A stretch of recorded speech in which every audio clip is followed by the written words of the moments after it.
അത്താഴത്തിന്റെ സമയത്ത് എഴുന്നേറ്റ്, തഹജ്ജുദിന്റെ സമയത്ത് എഴുന്നേറ്റ് പ്രാർത്ഥിക്കുന്ന പ്രാർത്ഥന എന്തൊരു അർത്ഥമുള്ള പ്രാർത്ഥനയാണ്.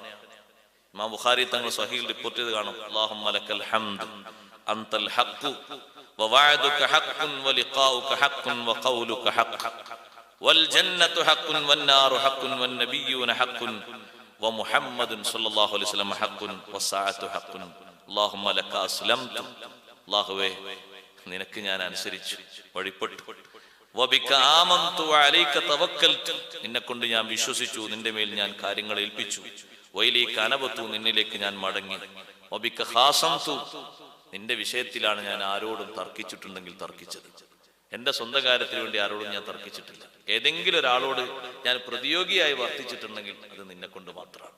നീ തൃപ്തിപ്പെടുന്നു, നീ പൊരുത്തപ്പെടുന്ന മാർഗം. വബിക ഹക്കംതു, നിന്നിലേക്കാണ് എല്ലാ കാര്യങ്ങളും ഞാൻ തീർപ്പ് കൽപ്പിക്കാൻ വേണ്ടി ഏൽപ്പിച്ചത്. ഫഗ്ഫിർലി മാ ഖദ്ദംതു വമാ അഖർതു വമാ അസ്റർതു വമാ അഅലൻതു അൻതൽ മുഖദ്ദിമു വഅൻതൽ മുഅഖിറു ലാ ഇലാഹ ഇല്ലാ അൻത വലാ ഹൗല വലാ ഖുവത ഇല്ലാ ബിക. തഹജ്ജുദിന് എഴുന്നേറ്റ് മുഹമ്മദ് റസൂലുള്ളാഹി സ്വല്ലല്ലാഹു അലൈഹി വസല്ലം തങ്ങൾ നടത്തുന്ന ഒരു പ്രാർത്ഥനയാണിത്. മഹാന്മാരായ ആളുകളൊക്കെ ആ നേരം ജീവിതത്തിൽ ഏറ്റവും സന്തോഷകരമായി ആസ്വദിച്ച നേരമാണ്. അതുകൊണ്ടാണ് നിങ്ങൾ നോക്ക്, നബി സല്ലല്ലാഹു അലൈഹി വസല്ലം ഒരു ഫർളായ അമൽ പോലെ കണ്ടിരുന്ന നിസ്കാരമാണല്ലോ തഹജ്ജുദ് നിസ്കാരം. അതൊരു പക്ഷേ നിർവഹിച്ചേക്കും പലരും. പക്ഷെ ഞാനീ പറയുന്ന ഇസ്തിഗ്ഫാർ, വിനയപ്രകടനം അള്ളാഹുവിലേക്ക് നടത്താന്ന് പറഞ്ഞാൽ അത് ഇസ്തിഗ്ഫാറാണ്. അത് കഴിഞ്ഞിട്ടൊരു പ്രാർത്ഥന, അല്ലെങ്കിൽ അതിന്റെ മുമ്പ് ഒരു പ്രാർത്ഥന. പ്രാർത്ഥന വേറെ, ഇസ്തിഗ്ഫാർ വേറെ. പ്രാർത്ഥന നമ്മളെ കാര്യങ്ങളൊക്കെ ഹംദും സലാത്തും ചൊല്ലിയിട്ട് കാര്യങ്ങളൊക്കെ എണ്ണി പറയില്ല. ഇസ്തിഗ്ഫാർ എന്ന് പറഞ്ഞാൽ ഇതാണ്. ഈ അസ്തഗ്ഫിറുല്ലാഹൽ അദീം എന്ന് നമ്മൾ പറയുമ്പോൾ മനസ്സിരുത്തിയിട്ട് മറ്റൊന്നിലേക്കും ശ്രദ്ധ പോകാതെ വൈകല്യങ്ങളൊക്കെ ഓർത്തെടുത്ത് മനസ്സ് വേദനിച്ച് പൊട്ടിക്കരഞ്ഞ് അള്ളാഹുലേക്ക് പൊറുക്കലിനെ തേടുക. ഇല്യാസ് നബി അലൈഹിസ്സലാം ആ നേരം നല്ലോണം ആസ്വദിച്ച അമ്പിയാക്കളൊക്കെ ആ നേരം ആസ്വദിച്ചവരാണ്. ഇല്യാസ് നബി അലൈഹി സ്വലാമിന്റെ അടുത്ത് അസ്രായീൽ റൂഹിനെ പിടിക്കാൻ വേണ്ടി വന്നപ്പോ ഒറ്റ കരച്ചിലങ്ങ് കരഞ്ഞു മഹാനവർകൾ. നബിയാണല്ലോ ഇല്യാസ് നബി അലൈഹി സ്വലാം, വലിയ നബിയല്ലേ. ഇല്യാസ് നബി അലൈഹി സ്വലാം മുർസലീങ്ങൾപ്പെട്ട ആളല്ലേ. വഇന്ന ഇല്യാസ ലമിനൽ മുർസലീൻ, ഖുർആൻ പറഞ്ഞില്ലേ ഇല്യാസ് നബി മുർസലീങ്ങൾപ്പെട്ട മഹാനാണ്. ഇല്യാസ് നബി അലൈഹി സ്വലാം കരഞ്ഞപ്പോ അസ്രായീൽ ചോദിച്ചു, അതബ്കീ വഅൻത റാജിഉൻ ഇലാ റബ്ബിക്, റബ്ബിലേക്ക് മടങ്ങിപ്പോകാനുള്ളവരില്ലേ, എന്തിനാ കരയുന്നത്? സന്തോഷല്ലേ അവർക്ക് കൂടുതൽ വേണ്ടത്? കാരണം അള്ളാഹുവിലേക്കുള്ള മടക്കമാണ് ഒരു മുഅ്മിനായ മനുഷ്യന് ഏറ്റവും കൂടുതൽ തൃപ്തി. ദുന്യാവൊന്നല്ല അവന്റെ ഇഷ്ടം, ദുന്യാവല്ല അവന്റെ തൃപ്തിയും.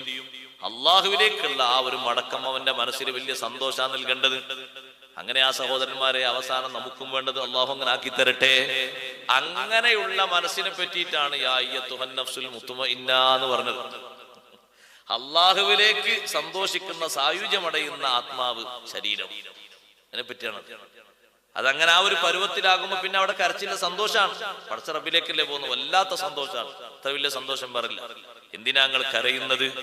മഹാനവറുകൾ പറയുന്നു, പടച്ച റബ്ബിലേക്ക് പോകുന്ന വിഷയത്തിൽ ദുനിയാവിനോട് വിട്ടുപിരിയുന്നു എന്ന നിലക്കല്ല ഞാൻ കരയുന്നത്. ബൽ അബ്കി അലാ ലയാലി ശിതാഇ വനഹാരി സ്വൈഫ്. എന്റെ ജീവിതത്തിൽ എനിക്ക് ഏറ്റവും സന്തോഷമുള്ള രണ്ട് സമയങ്ങൾ, ഉഷ്ണകാലത്തെ പകല്, അത്യുഷ്ണകാലത്തെ പകല്, അത് നോമ്പ് നോൽക്കാനാണ് എനിക്ക് ഏറ്റവും ഇഷ്ടം. നല്ല ശൈത്യകാലത്തെ രാത്രി, ആ രാത്രികളിൽ ഇസ്തിഗ്ഫാർ ചൊല്ലാൻ ദ്വാരക്കാനാണ് എനിക്കിഷ്ടം. നമ്മള് പറയലെന്താ, മഴ പെയ്തിട്ട് ഒന്ന് ഉറങ്ങാനൊരു സുഖം ഉണ്ടാവും. നല്ല സുഖല്ലേ, ഇത് സുഖി ആയത് പോലും അറിഞ്ഞില്ല. നമ്മളെ സുഖം, നമ്മളെ ചാബല്യമുള്ള ഏറ്റവും വളരെയധികം മോശപ്പെട്ട സുഖത്തിന്റെ വർത്താനാണ്. മഴണ്ട് പെയ്തിട്ട് ഇടിയൊക്കെ പൊട്ടിയിട്ട് ഒക്കെ അള്ളാഹ് നമ്മളെ സമ്മതിച്ച് തന്നാന്ന് ഇങ്ങനെ കരുതുക. വർത്താനം കേട്ടാല് നല്ല തണുപ്പുള്ള രാത്രി, ഇന്നലെ കണ്ട് ഉറങ്ങിയിട്ട് ഒന്നും അറിഞ്ഞില്ല. സാധാരണ ഉറങ്ങിയിട്ട് വിയർത്തിട്ടും ദാഹിച്ചിട്ടൊക്കെ 2-3 വട്ടം എഴുന്നേൽക്കുന്നത് എന്തൊരു സുഖാന്നല്ലേ. അവരാ സുഖമുള്ള രാത്രിയിൽ ഉറങ്ങാതെ അള്ളാഹുവിലേക്ക് മനസ്സ് തിരിച്ചിട്ട് ചൊല്ലി ഇസ്തിഗ്ഫാറിന്റെ ആനന്ദമാണ് പറയുന്നത്. അതെനിക്കിനി കിട്ടൂലല്ലോ എന്ന് ആലോചിച്ചിട്ടാ കരയുന്നത്. ദുന്യാവിന്റെ സുഖം പോയതിന്റെ പേരിലല്ല കരയുന്നത്. ശൈത്യകാലത്തുള്ള ഇസ്തിഗ്ഫാർ ഇനി എനിക്ക് ലഭിക്കില്ലല്ലോ. കാരണം ദുന്യാവ് വിട്ടുപോയാൽ അവസ്ഥ മാറിയില്ലേ. അതുകൊണ്ടാണ് ഞാൻ കരയുന്നത്. ആ സമയത്തുള്ള നൃത്തവും അള്ളാഹുവിലേക്കുള്ള സംഗതികളും ഇനി എനിക്ക് ദുനിയാവിൽ വെച്ച് ചെയ്യാൻ കഴിയില്ലല്ലോ എന്ന് ആലോചിച്ചിട്ടാണ്. മറ്റൊന്നല്ല സഹോദരങ്ങളെ, ദുനിയാവിന്റെ സുഖം പോകുമെന്ന് കരുതിയിട്ടല്ല. അതുകൊണ്ട് അത്താഴത്തിന്റെ സമയം നന്നായി പരിഗണിക്കണം. അള്ളാഹു നമുക്ക് തൗഫീഖ് നൽകുമാറാകട്ടെ. എത്രയോ മഹാന്മാര് അത്താഴത്തിന്റെ സമയത്ത് ദുആ ചെയ്യാൻ പ്രത്യേകം പരിഗണിച്ചിരുന്നു. ഇമാം